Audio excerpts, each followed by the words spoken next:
Hey, and welcome to Smash Stories, where we learn about and learn from the best Smash players in the world. Hey, I'm Macca from Melee.co, and today I interview Zoso, who's a Marth main from New England. He's ranked 71st in the world and has been playing Smash since 2001.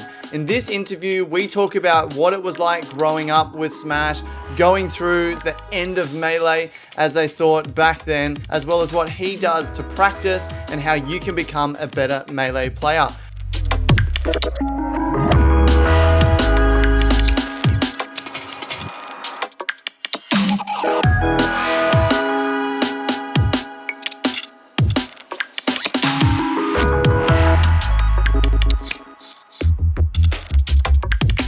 So I'm very happy to introduce Zoso onto the show today, learn about him, his backstory, and how he got good at Melee, as well as what we can learn from his experiences. First, I just wanted to, get your backstory and understand how you got into Melee, how you started playing, how long ago was it, etc. Okay, so the way I got into Melee, when I was a little kid, I was a huge fan of the first Super Smash Brothers game, but I was what you would call a casual, Who did you play in 64? I played Captain Falcon. Okay, yeah. And I pretty much only used B moves, but I could beat my brother and all my friends. So I thought I was the shit basically. And then I started playing Melee with my cousin, he's I think 5 or 6 months older than me. He's been my best friend since we were both less than a year old. So we started playing together. He got a GameCube for Christmas the year Melee came out. And I just played it every second I could get my hands on it. The first couple of times I put my hands on it, I actually liked Smash 64 more. And then I kind of gradually warmed to it. Yeah. But when I first started playing the game, I still mostly played Captain Falcon, and that actually continued for the first couple of years of me going to tournaments. Okay, so you've been playing Melee since it came out, since 2001. Yeah. So I've been playing it I don't know, I guess I'm kind of naturally a competitive person, so I guess you could say competitively. But I went to my first tournament in 2004 in Boston, and the good players at the time were the Ninja Turtles, who a lot of people might remember, Crazy Jones, and Kirby Stein was another one. And there was this guy Jinx. I went to a tournament in his basement, and at that time the scene in Rhode Island where I'm from was really just me, my cousin. His tag is Yo-Yo, and there's probably a VOD on YouTube of him beating Ken in a crew battle in 2005. If people want to look that up, it's pretty funny. And there was this guy, Unknown Force, who people who have been around for longer might know. So it was pretty much just the three of us, and we played with each other, but we would also go up to Fall River and play with the Ninja Turtles. I spent a lot of time in Connecticut playing with Court. We would go to PC Chris's on weekends occasionally. So we moved around a lot in those days. So back in those days, 2004, you started getting into it competitively. What made you make the step from going from a casual player to, okay, now I'm going to go to tournaments and play this competitively? It was just I think we love the game so much, and seeing that there were people out there who could do that, and seeing I guess on some level, I'm still a 15-year-old Isaiah fanboy, because he's just the coolest, but that he was my biggest influence early on, and seeing the first couple of combo videos that DBR put out, Overdose, and I don't remember what the one they did for Germ was, but those were my honest opinion is that those were huge for the formation of the scene, actually having content like that out there. And finding Smashboards, I think was big for a lot of people early on. So when did Smashboards start? I have no idea. The oldest account I know of is from 2002. I'm pretty sure Azen's Smashboards account is from 2002. Mine is 2003. Yeah, and so I don't remember exactly what started. So is that how you found out about the tournaments and how you found out about videos and stuff back then? Was all through Smashboards? A lot of it was. So a lot of it was also through my cousin's secondhand. Yeah. And I don't know where he found a lot of it, but this was before YouTube, remember? So a lot of the videos that we got were on this peer-to-peer program called DC++. And there was like a Smash hub on DC++ where people would share videos and stuff. And, I would check DC++ like every couple of days and just see if there were any new tournament videos available. Yeah. And the only other is this like you download the video and then you'd watch it with like Windows Movie Player or something? Yeah, yeah, Windows Media Player. Or like this was probably before VLC was even a thing. And the other place where you could find vids was on Captain Jack's website. And he would upload a lot of videos of himself playing with other top Japanese players, but also like videos of Oh, you're frozen a bit there. one of the earliest Japanese top players, Masashi. Like he had a really display because people really knew who Neo was. Seeing like Roy played at that level and seeing like a lot of the Japanese players like DK, a lot of them like Ganon, and a lot of them played Doc. So kind of seeing like a different blend of characters than what we had in the US at that time. And so, how did you go? But those are really the places to get. How did you go at your first tournaments that you went to? Like, did you perform well? The first tournament I went 2 and out.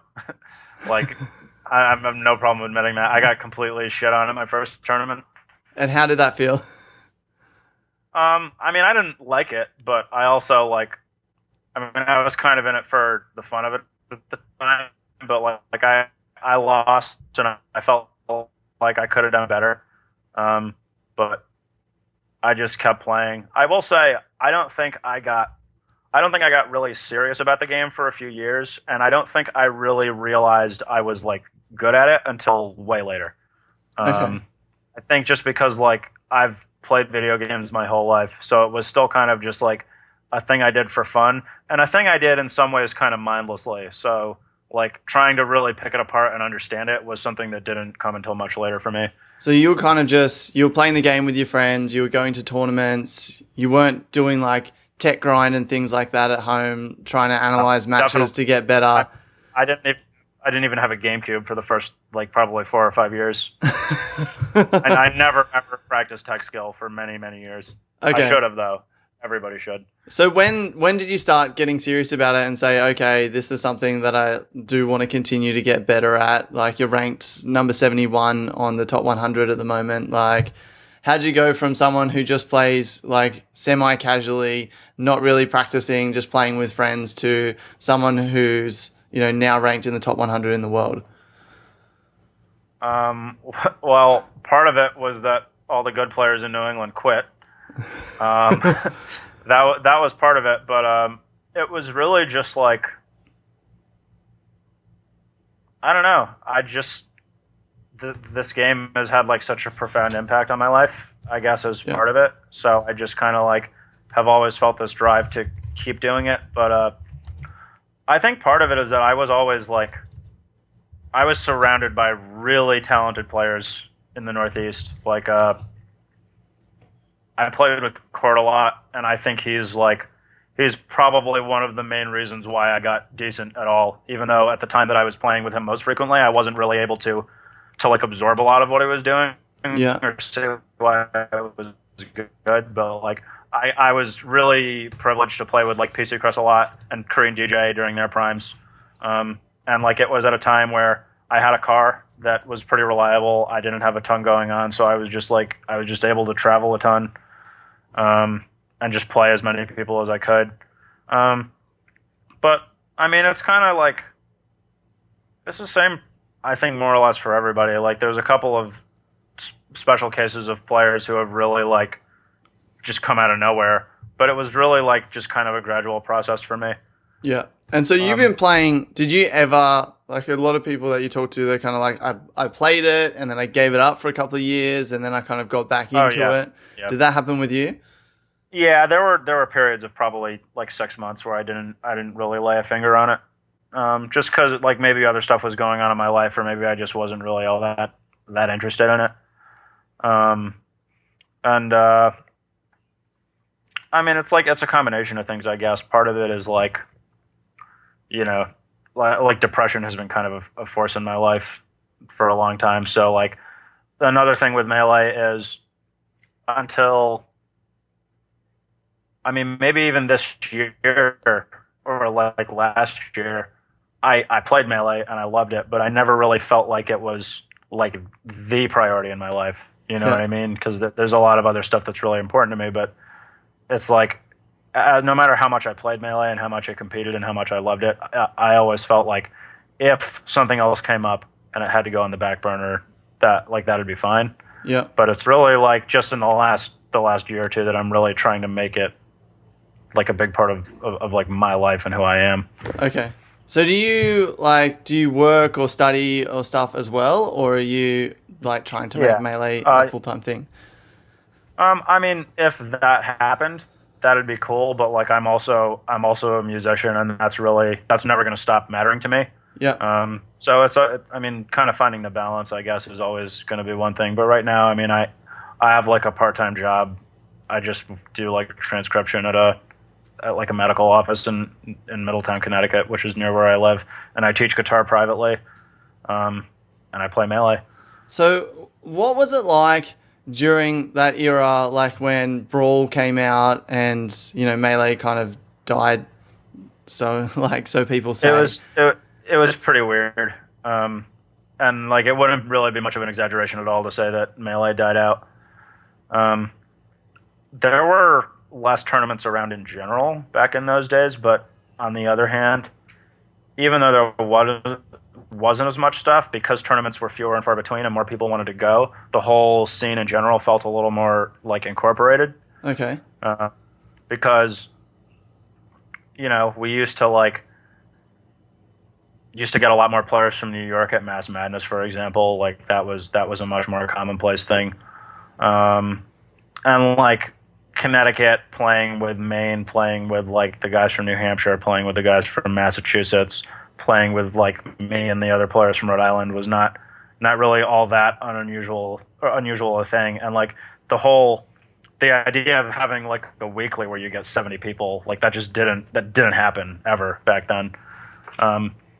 So just like tournaments being kind of scarce in general, a lot of people were trying out Brawl. But I mean, a lot of people really quickly realized that they didn't like it. So, I mean, I never stopped playing Melee. Did you ever pick up Brawl? I played Brawl for like, I'm going to say like a couple weeks at the absolute maximum.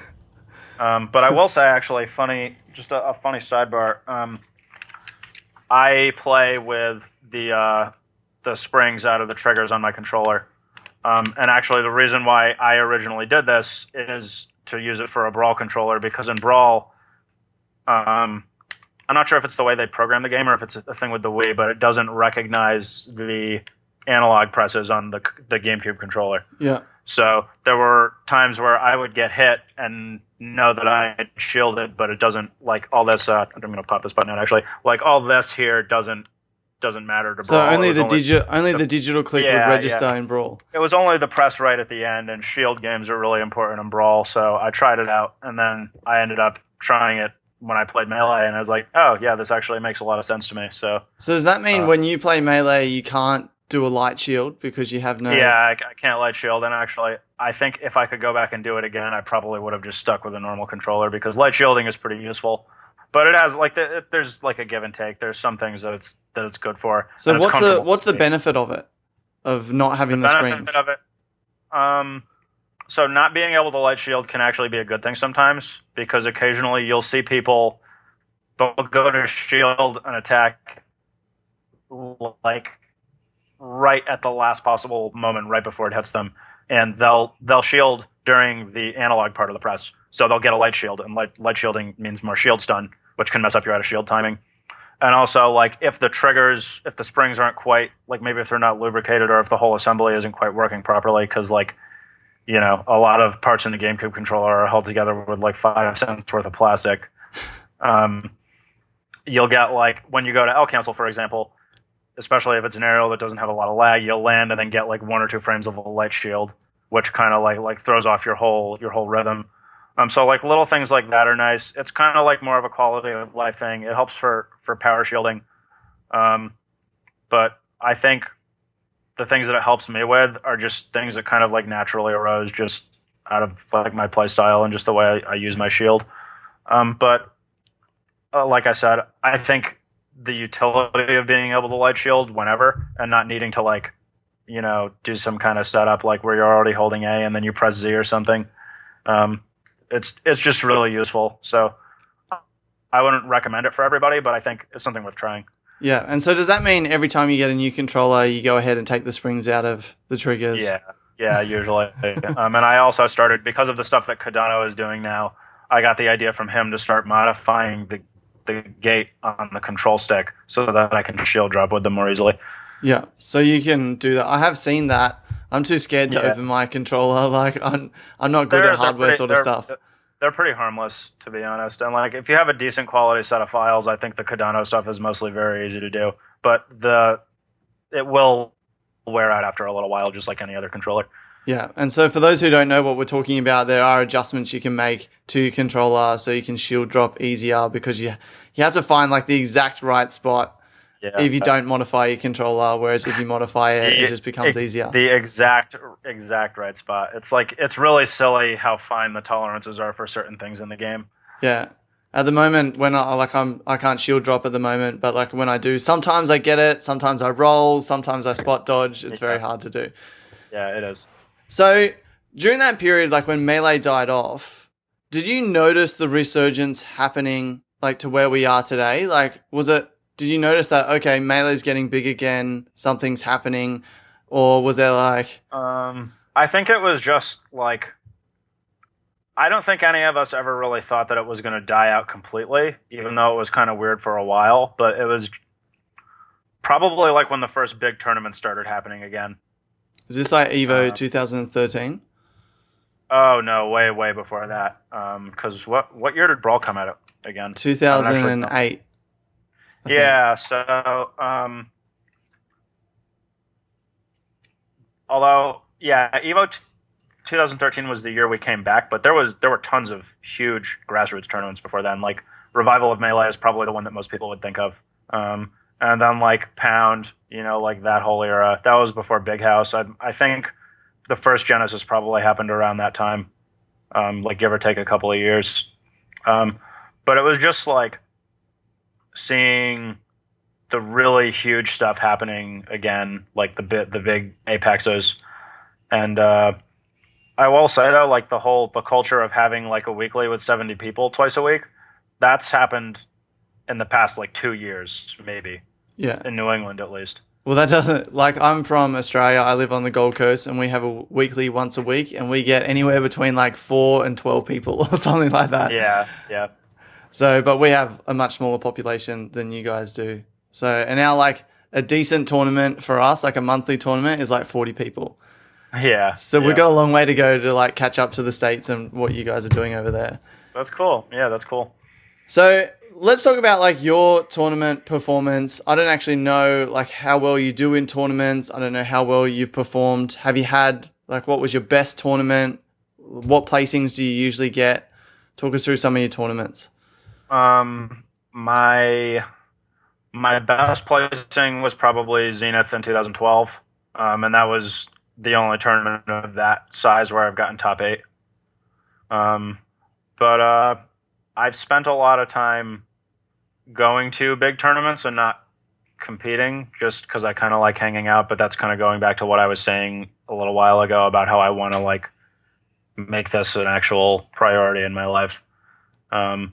So a lot of my results, like you'd have to look locally, but at, like the last couple of nationals that I went to, like I think at Big House 5, I made it to like top 64, which is it's okay, but not like nothing crazy. Like I guess I would say that I usually kind of place about where I'm expected to, which is like that's not what anybody wants to say about a tournament. Like yeah, I went and I did exactly what everybody thought I was going to do, unless you're like Armada, and then you go and you win, and everybody's like, yeah, that's not surprising at all. Yeah, everyone expects him to win. Well, now with Hungry Box, it's like, could he come first or will he come second? Yeah. Hungry Box is ridiculous. Yeah. He's so good. So let's talk about, okay, your progression in terms of skill when you started, I guess, practicing more, started doing tech skill and things like that. Do you have any advice for people who, whether it be math-specific advice or whether it be just general player advice about how to progress and how to become better? I think. Um, Let me think. It's probably too broad a question. Because that's. I mean, no, it's a really big question, but I think I can. I think I can answer that. Like, don't don't shy away from practicing on your own time. And like, don't feel like it's a waste of time to do it on your own because it's not. But like the greater variety of people you can play against, the better. Um, I think your circumstances matter to an extent, but it's definitely not everything. If you look at the current best players, a lot of them, like Armada, comes from a country where he was the only good player pretty much for many years. Yeah. Especially like after I believe Amsa had to take a couple of years off Melee. So like Armada was just really like honing his craft that whole time, and it kind of happened that he was at a level where he could come to the U.S. and just, I mean, like he's Armada, Yeah. like what more needs to be said? Well, that's the thing. Like even now, he doesn't really have. Like I watched his stream, and he's saying he doesn't really have anyone close by that he can play with. Yeah. Even Leffen lives like he was saying like 4 hours away or something like that. So Yeah, it's not yeah. like they can just go around to each other's house and practice or anything like that. Yeah, and I think it's good that people talk about that because when I was coming up, the like I guess superstition in the community was that you didn't really need to practice and you could just play with good players and you would just get better like accidentally. But I think like it takes a lot of work and it takes a lot of concerted like conscious work, and we're seeing it now. The players who are succeeding and really rising above the level they're at are the ones who are like treating it like a full-time job and really like living it. But like it's not an easy game, but just work hard and be patient with it. So When you play people. So Sorry, what go did ahead. you do? What concerted effort have you been making, or like what have you been doing recently in order to try and improve your game, to try and step it up? Because I can imagine that, being in the top 100, obviously you have quite a high skill level. It becomes harder and harder to get better and better. Like for me, I've been playing a year, so it's easy Yeah. to see progress each week or each month, Yeah, I mean, like the idea of diminishing returns definitely matters. But I think for me lately, it's been practicing a lot of stuff that I've been putting off, like practicing certain elements of execution that I really have needed to clean up for a while, but just never really got around to it. Like what sort of stuff do you mean? Anything, like nothing is too simple to practice is another thing. But like even like wave dashing isn't something that a lot of people think of themselves as needing to practice. Like usually most people, they learn it and they're like, okay, I can wave dash. But like really like if you sit down and practice it and try to get good ones over and over, you'll be amazed at how many you mess up. So like stuff like that. I think the way like Dr. PP or PPMD now, I guess, the way he talks about the way he approached practice, I think there's a lot of good ideas to be had there. Because like a lot of people are familiar with like practicing execution-based stuff like punishes, like tech chasing, but practicing your neutral and like those concepts without a human is something that's not something a ton of players do. I'm sure that Armada must have, because his sense of neutral, especially with Peach, is incredibly sophisticated. Yeah. But just like PP's whole thing is he kind of, I guess the way I would describe it at least, I don't know if you would disagree with this, is like having this sort of modular approach to practicing where like all the basic elements of tech skill like wave dashing, dash dancing, he plays Falco, so like all the different lasers you need to be able to shoot, get all those down to the point where it's as natural as breathing, like to where you literally can't mess them up. And then take elements of tech skill and put them into sequences and then practice those so that those become automatic. And then, but it's like, again, I'm not talking about just like punishes. It's like stuff you would do in a match, like stuff you would do against a player in a specific situation and then speculate about how they might be able to counter that, come up with, stuff to deal with that. He's really like, he's such an excellent model of hard work and just what it can get you. But I mean, for me, it's just been a lot of like I said, the basics, like wave dashing movement, and then some stuff like pivots, I've been working on tech chasing a lot because I think that's something that's going to become increasingly necessary for Marth. And the character is kind of at a low point in terms of representation now. Yeah. Well, he could become higher if Mango does seriously pick him up. Yeah, I mean, Mango's Marth is really good, so I wouldn't be surprised. If it got more people playing the character, that would be awesome. What I really wonder is, I don't know if Mango is necessarily going to innovate with the character or if he's just going to put things together really well, because he kind of has his own thing, and like, it's interesting. Him and I guess you could say PPMD, they've never really been like tech oriented players, if you know what I mean. With they Marth, like, do you mean? Well, I mean with any character really. Like you could definitely, there's an argument to be made that PPMD innovated a lot of stuff with Falco, but like I don't think Mango's thing has ever really been like just having better technology than everybody else. He's kind of more of a I guess people would say like play the player type of guy. So yeah.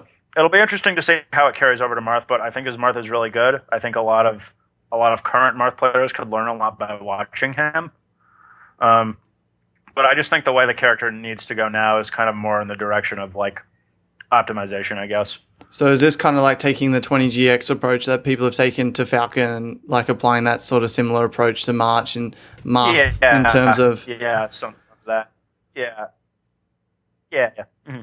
So what made you pick up Marth in the first place?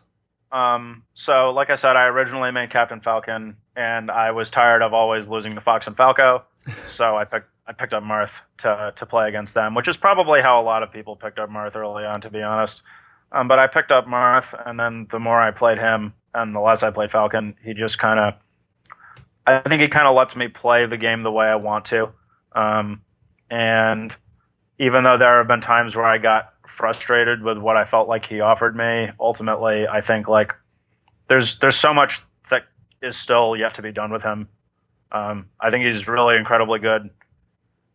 I think I honestly might have more confidence in the character than like almost any other Marth main currently, except for like Moon, because Moon believes very firmly that Marth is the best character, and yeah. I'm like a little more. I just don't feel the need to be certain about it, I guess. But I mean, I think he's really good. I think there's a lot more that I can do and that everybody can do with him for that matter. So do you, when it comes to the 20XX and, the theory that Fox is the best and everyone will play Fox, you go against that and you think that Marth is definitely viable as potentially the best character in Melee? I mean, I don't really think I go against that. Like, Fox is pretty fucking good too, Like, but I guess I just look at it like, in general, across the board, there's a lot for us to learn, but I just kind of happen to be interested in figuring out what that means for Marth. And other people are doing it with Fox, and I think that's great. And hopefully we'll see more people doing it with Falco. He's also kind of low in terms of representation right now. Like, people are working on, like, optimizing Sheik now. Like, we're seeing a lot more people actually able to really do the reaction tech chase well, which is cool to see. And, like, the stuff that Hungrybox is doing with Puff now is just, like, mind-blowing to me, to be perfectly honest. Yeah, I was watching an interview with Hugs, and he was saying that, the tier list probably won't change, but just the viability of more characters on the tier list might, like, extend. So, like, because he was talking about, obviously, he plays Samus. So he was just saying that, because we've got some good Samus players now, the viability of Samus to win tournaments and things like that is kind of extending out. So, like, the tier list and viability of the characters is becoming larger. Mm-hmm. Which is cool, Seeing more characters is always good. Yeah, well, it's always fun to see a variety of things rather than just seeing Fox Dittos and Fox Dittos and Fox Dittos. Yeah. I hate watching Fox Dittos. They're fun to play. I cannot stand watching it.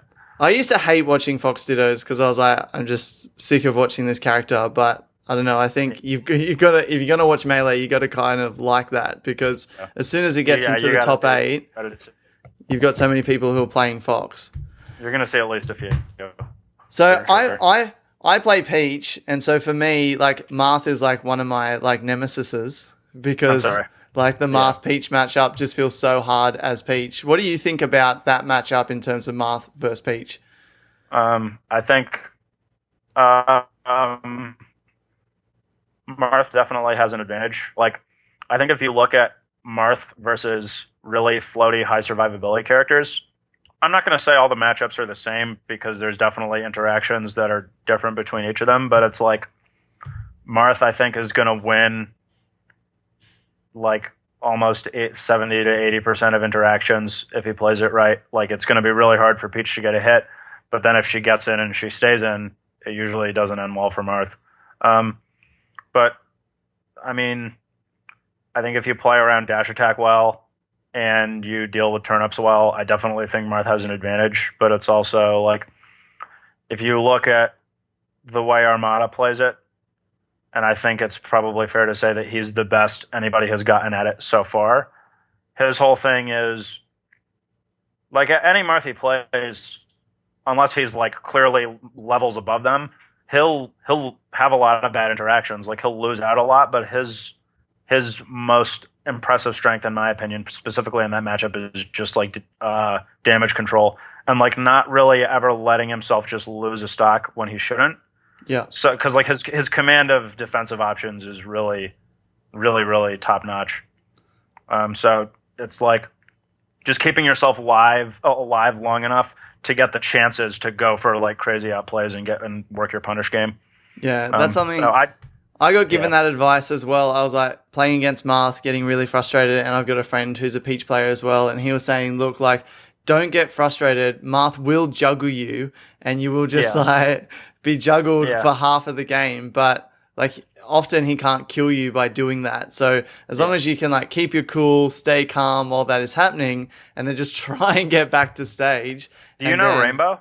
Pardon? Do you know Rainbow, the Peach player? Yes. From Australia? I don't know him. I have heard of him. Oh, okay, gotcha. Yeah, because I played with him at Apex. He seems like a really nice guy. Yeah. What's his Peach like? How does it compare? Because he's probably one of the best Australian players, right? Yeah, he's pretty good from what I saw. I think he's worse than like Mafia level, like Mafia the Peach from Boston. I don't think he's as good as Mafia, but like he's good. He's solid. You know, like I played him in tournament at Apex and he got second seed in our pool. Yeah. Definitely. I mean, not like a bad player, but I don't think top 100 level either. Yeah. I think like in Australia we have some good players, but they're kind of all spread over different states and quite far away from each other. And like it's hard to connect everyone. They connect once or twice a year at tournaments here. Yeah. And it's hard. It's hard, but not impossible for people to really like shine in an environment like that. Just because even if you can hang with the best players, it's pretty unlikely that you're going to get the chance to show that if you're in Australia. Yeah. You know, just because of how prohibitively expensive I would imagine traveling is. Yeah. Well, the thing is, like, Australia is the same size basically in landmass as America, but we have like about 20 million people versus what do you have, 300 million or something like that. Yeah. So we're like super spread out. Like everyone's in cities, but to drive between a city is like 10 hours drive, and there's only like and that's the population is really, really centralized on the coast in Australia, right? Yes, correct. It's very centralized, like on the East Coast, but it's not like close to each other in any way. And like I found like in Queensland, like we have Smopup or like Smoking Puppy, who's quite good, went to Evo. Him and there's one other guy who are kind of similar level. But then I feel like maybe they don't get the exposure to other good players of other different characters apart from each other. Yeah, right. Do you think it's definitely a downfall for people to, like, one of the things you were saying was if you want to get better, practice against a variety of players. Mm-hmm. So I guess that would be a downfall of living in a country like Australia. Like low diversity. I mean, I don't think that's 100% mandatory, I guess, because again, like PBMD mostly played with his brother who plays Fox and like has learned a couple of other characters to play against PB. Like Armada mostly played with his brothers and like occasionally elsewhere. And like Leffen was literally not allowed to attend tournaments in his own country for like a year or so. And I mean, look at him now. So I don't think Why wasn't he allowed to attend tournaments? I didn't know this. I don't know, like evidence.zip, that whole thing. I'm not really the guy to ask, but I'm sure the information is out there for like anybody who wanted to find it. But I guess like it's just nice to have other people around. But the main thing I think people should take away from that is just the ability to like think about the game in different ways. I think just like being open minded, and then but also being able to make like well reasoned value judgments about why certain things, certain strategies, certain techniques are better, like ultimately better for winning than others. Yeah, and it is. So it's not an easy thing by any means. Yeah, but I think it's cool. It's such a complex game in terms of like the micro interactions that happen. You know, I guess for someone like PP, Very much so. who just sits in his room and somehow he can like analyze, if I do this, what's another player likely to do? Like, I don't know if I don't just have enough game knowledge at the moment to be able to do that, but I feel like I have like I couldn't even pretend that another player was playing against me. Like I wouldn't know how to pretend. Yeah. Well, the other thing about PP in particular is that he's always been a really good watcher of videos and like knows how to take the right things away from videos. But I mean, you can go on YouTube and watch like thousands of hours of footage of players at every level, like everything. I mean, all the information is out there. You know, it's just you gotta, Do the pay grind. the dudes. Like, just put the work in. What about you? Do you spend much time analyzing videos to try and get better? Videos of yourself or other players? Yeah, I think everybody should watch. You should watch footage of yourself as much as you possibly can. Recently, I've been analyzing sets on my stream. That's mostly Marth videos and mostly from like Marth point of view and talking about like what he's doing and what people could be doing better with him. But I mean, I watch the game now, and even if I'm not really actively thinking about it, like new information still kind of like filters through, and I notice, oh, he did this that was really good, and then, my favorite thing actually is when things just kind of like organically just manifest in my play without me having to really like practice it or like put effort into it. Like when I just do things kind of intuitively, it doesn't happen all that often, but when it does, it's a really good feeling. So is this you're saying you're watching other people play and you're like, okay, they did this great option, and you kind of subconsciously absorb that, and then when it comes to you playing, it comes out? It's a lot like music, I guess, actually, where like I'll hear something and I'll like I don't have perfect pitch, so I might not be able to tell you what key it's in, but I might like I have a pretty good idea of what's going on musically, usually after the first or second time that I hear something, depending on how complicated it is. But I'll think about like how would I play that on guitar? Like how would I approach that? How would I execute that? And would I want to do something similar but different, I guess, is another way of looking at it. And it's kind of the same thing with Melee, like looking at what somebody does in a situation, and a lot of the time I'll be able to tell you what they did and how they did it.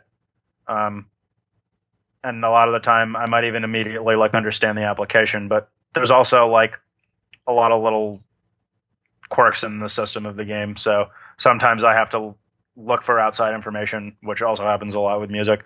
But I think it's just like having kind of a general understanding of the game. And I think I mentioned before, I've played pretty much every character to some extent, and I've put time into basically every character except like probably two or three out of the whole cast. And I've played a lot of them in tournament. So like kind of getting a feel for how everybody works, I think it's kind of given me like a good holistic understanding of the game, even if there's still certain really specific stuff that maybe is lacking in places. Yeah. So going back to like video analysis, what do you think is the best strategy, or what should people do when they are watching videos of themselves? Like, how do you tend to go through videos of yourself to say, okay, how can I improve? Like, what approach do people take? Because it's easier to say, yeah, you should watch videos, but then it's harder to actually sit down and know how to do it. Do you know what I mean? Yeah, for sure. I think the nice thing about watching your own videos is that it's often a lot easier to imagine what you might have been thinking and why you might have made the decision you did in a specific situation. But I mean, YouTube has a play speed function, and you should use it if you're going to watch videos, because you'll see a lot more if you watch it like even at half speed, if you can sit through it. But like if you really want to be good, then you should be able to sit through like 30 minutes of video at least. Yeah. If you're going to get good lessons out of it. But for watching your own videos, I would say look at interactions where you got beat, and try to decide like if there was something you could have done better. And then if you decide that yes, there was something you could have done better, think about why you didn't do it. So I guess the point of this is you have to determine, did the bad decision you made, did it arise from a lack of understanding of the situation? Did it arise from a deficiency in terms of execution?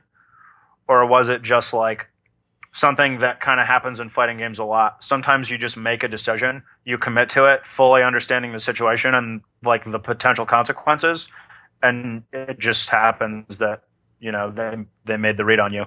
Or sometimes you just get outplayed, or things just don't really work out for you. Yeah. So you're saying when you're watching it, so watch for interactions where you get beaten, so you get hit or you end up getting punished for one thing or another. Work out first steps to work out, okay, what did I do wrong? And then work out, why did I do that wrong? Like, what was I thinking that led to that? Yeah. And then I guess you could practice if it was a misinput. Yeah, exactly. You can also look at But the other thing is just being super honest with yourself. Like, I'm not going to say watch videos and be like, God, I'm worthless, you know, but watch videos and be like, okay, this was really bad. I need to practice that so I won't do that again. But also look at situations where you maybe could have gotten more than you did, like where you had an interaction that worked out well for you, but it could have been better. Yeah. And I know that's, in particular, Armada is, I think, kind of a perfectionist when he plays. So like he'll play somebody, like it almost doesn't matter what level that they're at, and he describes like thinking about what they could have done, and if they had done the better thing, like if they were playing perfectly, what could he conceivably have done about it? But like that takes some dedication, you know. And then if you're watching videos of other players, it's just, I mean, it's really the same kind of idea. Like, just when you see what they're doing, try to understand why it's working, and think about like just again, be super honest with yourself. Like, would I have really done that in this situation? And just, you know, but like borrow what you can, try to understand why it works, decide if you can incorporate it into what you already have. Yeah, and understand the situation. So watching other players understand the situation they're in, the decision they made, and what their outcome was, and whether or not you can apply that. The more I talk to people, the more it sounds like the way pro chess players like approach chess. Like, they don't look at like each individual piece on the board. They see like boards and they see the patterns, and they like instantly know what to do because they've studied matches in the past, and so they instantly know what the next move is. And it sounds like Melee is kind of like that. Like, you need to see a situation and instantly know what that situation is, what your options out of that situation are. Yeah, the only thing that's different with Melee and fighting games is that you're playing against like a person, whereas, I mean, you are in chess too, but the chess players I know, the way they characterize it is usually more in terms of like you're interacting with a position, and you're playing the position on the board, but like the other person, like, it's not that they don't matter. And I guess it would be important to study certain players and like speculate about how you might play against them. But it's like anything else, you know, any other competitive activity. It's just kind of thinking about, you know, different permutations of scenarios, like being able to deal with situations that come up a lot, having stuff that's kind of like universally good against everybody. Yeah. There's going to be so much work to do to get better. Yeah, it's like such a difficult game. It's worth it, though. Yeah, it's worth it. Yeah. So, how did you choose your tag Zoso? I was like, let me think, 2003. That was, I was like 16, maybe, in 2003. Yeah, like 15 or 16, and it was in high school. I had started playing guitar when I was like 13. And I like pretty much only listened to Led Zeppelin at the time, and the unofficial their fourth album officially is untitled, but the unofficial like subtitle, I guess, is Zoso. And I just thought it sounded cool, and I didn't need to put any numbers after it because I was the only person apparently who listened to Led Zeppelin and Smashboards at that time. But yeah, it's just a music reference, and it's one of those things like maybe if I really wanted to, I could probably change it, but that's been my tag for like over 10 years. So why would I bother at this point? I guess that's already what everybody knows me as. Yeah. And that's the thing. Like when I chose my tag, I was like, okay, if I do make something of this or become like more well known, like people are going to call you that. Like people call Mango and PPMD, like PPMD. I'm like, do I really want to be called something like Dr. PP? Like, so that's why my last name's McLean. So I just chose Macca. I mean, I think Dr. PP is funny. I think like you probably don't pick a tag like Dr. PP if you're not at least a little self-aware, you know, like you pick it and you realize that it's funny, and like people are going to hear that that's your tag and be like, well, like, why the fuck did you make your tag Dr. PP, you know? But yeah, I like hearing people's tag stories. There's some really good ones out there. Yeah. So I guess like to close it off, I want to ask, like, what do you feel like's next for you in terms of the Melee scene? You talk about making this a bigger part of your life. Does that mean you'll be attending more tournaments, trying to... Hopefully. Yeah, hopefully. Achieve? Are you going to be doing more practice as well, more grinding? Yeah, definitely. And I'm trying to like make streaming a more regular thing. So if that could grow to the point where, you know, I could have people subscribing and like actually helping like support me and like get me to more tournaments, that would be awesome. But you know, I'm not going to like expect other people to give me their hard-earned money by any means. But I feel like I can go further, I think is really what it comes down to. I feel like I can do more, and I just need to just get out there and just do it, you know? Just like stop making excuses and just work harder. Yeah. So what tournaments will we see you at this year? At the very least, hopefully Evo, but everything is kind of up in the air for this summer right now. But I mean, ideally everything, but in a perfect world, yeah. Yeah, at the very least, Evo. I'd like to go to CEO. But I mean, I'll like be sure to tweet something about it when I know I'm going to be going to a tournament. Yeah, cool. And last thing is, do you have any shout outs that you want to give? Shout outs? Where can people find you, or is there, you know? Yeah, I mean, I have a Twitter. It's at The Real Zoso. My stream is twitch.tv/TheRealZoso, and I picked The Real Zoso because just Zoso was taken everywhere else. So it's probably eventually going to have to change to like Zoso SSBM or something. Yeah. But like, I mean, shout outs to the New England scene, because even though they're a bunch of stupid meme lords sometimes, they're a good group of guys, and they, in some ways, you know, made me the player I am. Awesome. Yeah, I mean, just shout outs to Melee, you know, like I've met so many wonderful people playing that game. Yeah. So many. I think the scene is so, like, it's so good to have. We play a game that is so old that like you can play on the internet, but not really because of lag and stuff like that. So it forces like these people to connect with each other. I'm not really a net play guy. It is funny to me that we're in an era now though where like dedicated like strict net play players is a thing. That's just funny to me. It's like such a culture shock. Well, I think it's good that the community kind of forces people to get together, people that may not usually get together, and you create friendships and things like that. So definitely shout outs to Melee.